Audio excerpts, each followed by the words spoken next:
I settled for you because I thought I couldn't do better. Turns out I was wrong, she said while leaving me for her coworker. So I found someone who knew my worth.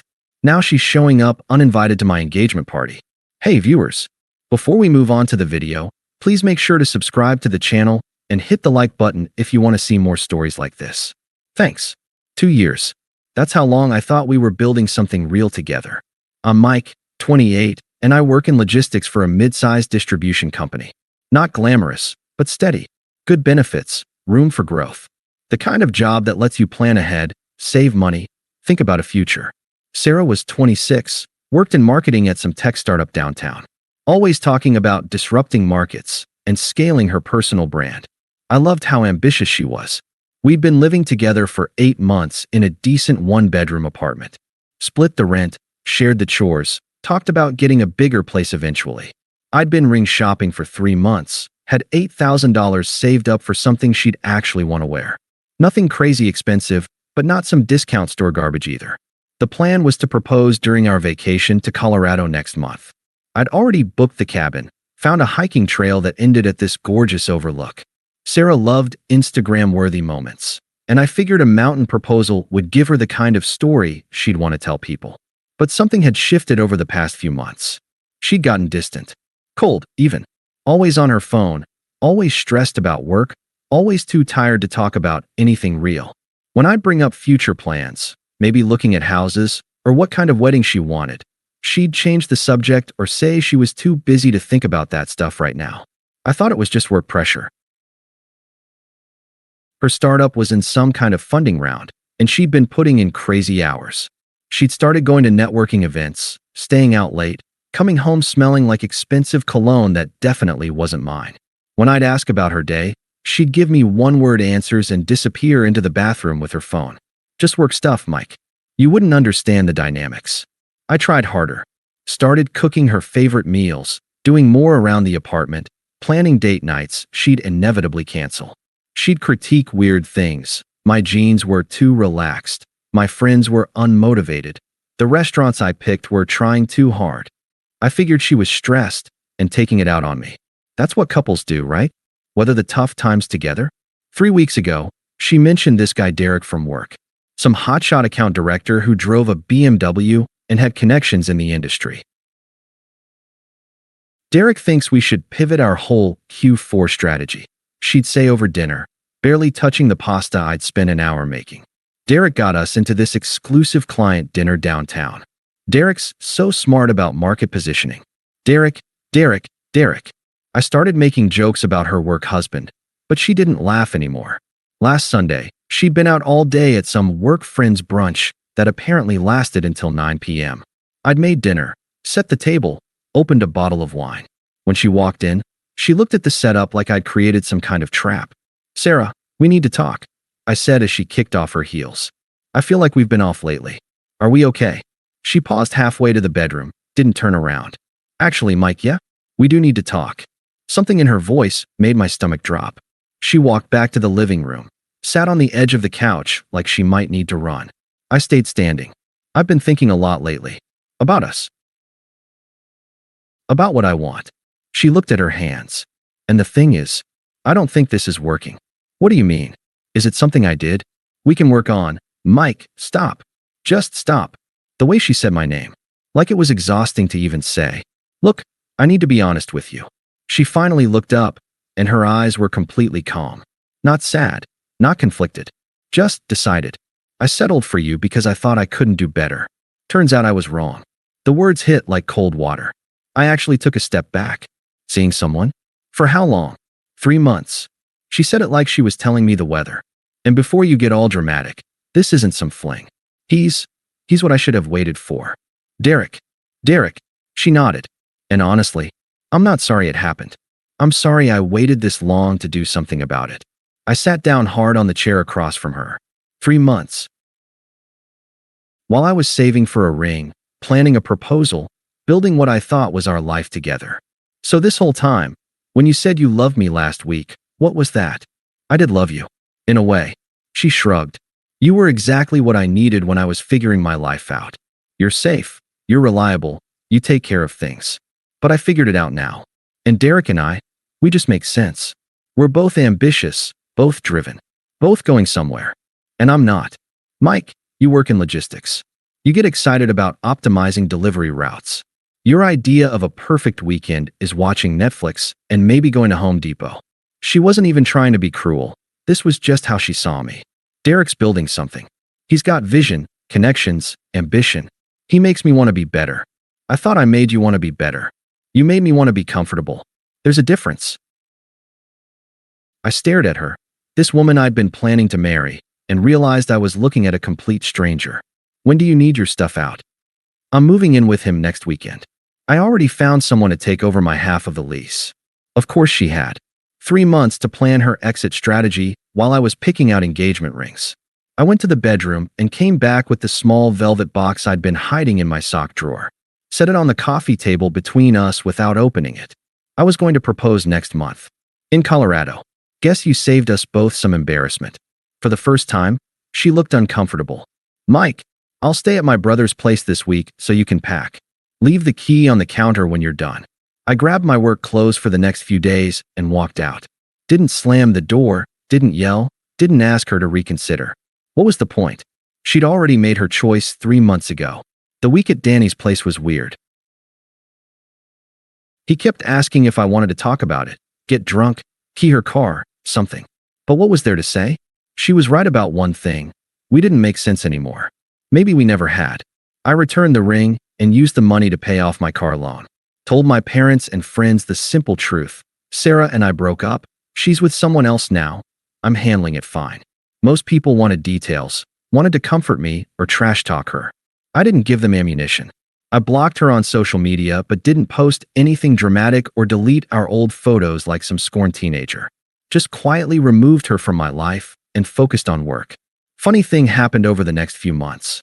Without constantly worrying about making Sarah happy, I had all this mental energy I didn't know what to do with. I started picking up extra projects at work, volunteered for the assignments nobody else wanted. Turns out I was actually pretty good at problem solving when I wasn't second-guessing every decision through the lens of, will this impress my girlfriend? I started going to the gym with Danny, not to get revenge hot or win her back, but because I realized I'd stopped taking care of myself. Started reading again, took weekend trips to places Sarah had always found boring. Went hiking, visited museums, drove through small towns just to see what was there. 3 months after she moved out, my boss offered me the operations manager position. Better pay, better hours, actual leadership responsibilities. The old Mike would have called Sarah immediately to share the good news. New Mike took himself out to a nice dinner and enjoyed the quiet celebration. Sarah texted me twice during those first few weeks. Hey, how are you doing? And later, hope you're well. I didn't respond. What would be the point? Through mutual friends, I heard fragments. Derek's startup was burning through investor money. Sarah had been laid off from her marketing job when the company downsized. She'd moved in with roommates again, couldn't afford the upscale lifestyle Derek had introduced her to. I didn't feel bad for her, but I didn't feel good about it either. It was just information, like hearing about a storm in another state. Then I met Emma. Danny dragged me to his girlfriend's birthday party, and Emma was there. She's a nurse at Children's Hospital, 5 years younger than me, with dark hair and this laugh that made everyone around her smile. We talked for hours about books, about traveling, about the volunteer work she did on weekends. So what do you do? She asked. I work in logistics. Basically make sure stuff gets where it needs to go on time. That sounds really important. I bet people don't realize how much planning goes into just making life work smoothly. I almost laughed. After 2 years of Sarah treating my job like some embarrassing secret, here was someone who actually got it. Emma didn't need me to entertain her, impress her, or prove my worth. She liked hiking and quiet weekends. She thought Home Depot dates sounded fun because she was fixing up her own place. She made me remember who I was before I started trying to be good enough for someone who was always looking for better. 8 months after Sarah left, she started trying to come back. First, it was casual. A text congratulating me on my promotion, which she must have heard about through someone. I deleted it without responding. Then she called me at work. Mike? It's Sarah. Can we talk? Hi, Sarah. I'm at work. I know, I'm sorry. I made a huge mistake. Derek wasn't what I thought he was. I'm seeing someone now. I hope you're doing well. I hung up and went back to my spreadsheet. But she didn't stop. A month later, she was waiting by my car in the parking lot after work. I almost didn't recognize her. The polished, ambitious woman who'd left me had been replaced by someone who looked tired, uncertain. Her BMW was gone. She was standing next to a beat-up Honda Civic. I know I don't deserve this, but can you just listen for 5 minutes? I looked at her, this person who used to be the center of my world, and felt nothing but mild inconvenience. Sarah, I'm meeting someone for dinner. I need to go. He wasn't what I thought. You were right about him. I never said anything about Derek. No, but you would have been right. He was seeing other people. He's broke now, his company failed. And he wasn't a good person. I'm sorry that happened to you. Are you? Because I threw away the best thing I ever had. I was stupid and shallow, and I'm sorry. I unlocked my car. Sarah, I'm not angry at you anymore. But I'm not interested in revisiting this. But we had something real. You said you loved me. I did love you. Past tense. Can't we at least try to be friends? I got in my car and rolled down the window. The Mike you knew doesn't exist anymore. And honestly, I'm grateful for that. She kept trying. Through mutual friends, through LinkedIn messages, through showing up places she knew I'd be. Our friend Tom called me one day, clearly coached. Hey man, Sarah's really struggling. Maybe you could just talk to her? She's in a bad place. Tom, I'm not responsible for Sarah's happiness. I never was. Come on, you two were together for 2 years. Doesn't that count for something? It counted for exactly what it was worth to her, which was apparently not much. Emma knew about Sarah, of course. I'd been honest about my last relationship from the beginning. Does it bother you that she keeps trying to contact you? Emma asked one evening as we cooked dinner together in the house I'd bought 6 months ago. Nothing fancy, but it was mine. More like confused. I keep thinking about what she said, that she settled for me, and wondering why she'd want to settle again. Emma stirred the sauce and considered this. Maybe she realized settling for a good man isn't actually settling. Maybe, but I'm not that man anymore anyway. No, that guy needed her approval to feel good about himself. I don't need anyone's approval anymore, including hers. Emma smiled. Good, because I like this version better. In December, I proposed to Emma. Nothing Instagram perfect or elaborate, just the two of us on a quiet beach during a weekend trip, with a ring I picked out because it reminded me of her, not because it would impress anyone else. She said yes, and we planned an engagement party for January. Small thing, close friends and family, at a nice restaurant I could actually afford now that I wasn't trying to prove anything to anyone. Sarah showed up uninvited. I was talking to my dad when Emma touched my arm and nodded toward the entrance. Sarah stood there in a black dress that probably cost more than she could afford now, looking around like she was searching for something she'd lost. She approached while Emma was in the bathroom. I had to see this for myself. You're really doing this. Sarah, you need to leave. This is my engagement party. She seems nice. Very different from me. Yes, she is. Do you ever think about what we could have been if I hadn't screwed it up? I looked at her, really looked at her, and tried to find some remnant of the feelings I'd had for 2 years. Nothing. Not love. Not hate. Not even curiosity. I don't think about what we could have been. I know what we were. What does that mean? You were right about one thing. You were settling. But so was I. Emma returned then, carrying 2 glasses of wine. She saw Sarah and her face lit up with genuine kindness. You must be Sarah. Mike mentioned you might stop by. Congratulations on your new job. Sarah stared at Emma like she was trying to solve a puzzle. I watched her take in Emma's easy confidence, her natural beauty, the way she handed me a drink without thinking about it, like taking care of me was just something she did. Thank you, Sarah said quietly. You too, you look happy. We are, Emma said simply. She wasn't rubbing it in or trying to make a point. She was just stating a fact. Sarah mumbled something about congratulations and left. I didn't watch her go. Was that hard for you? Emma asked. I put my arm around her and looked out at our friends and family celebrating our future together. Not really. I barely recognized her. And that was true.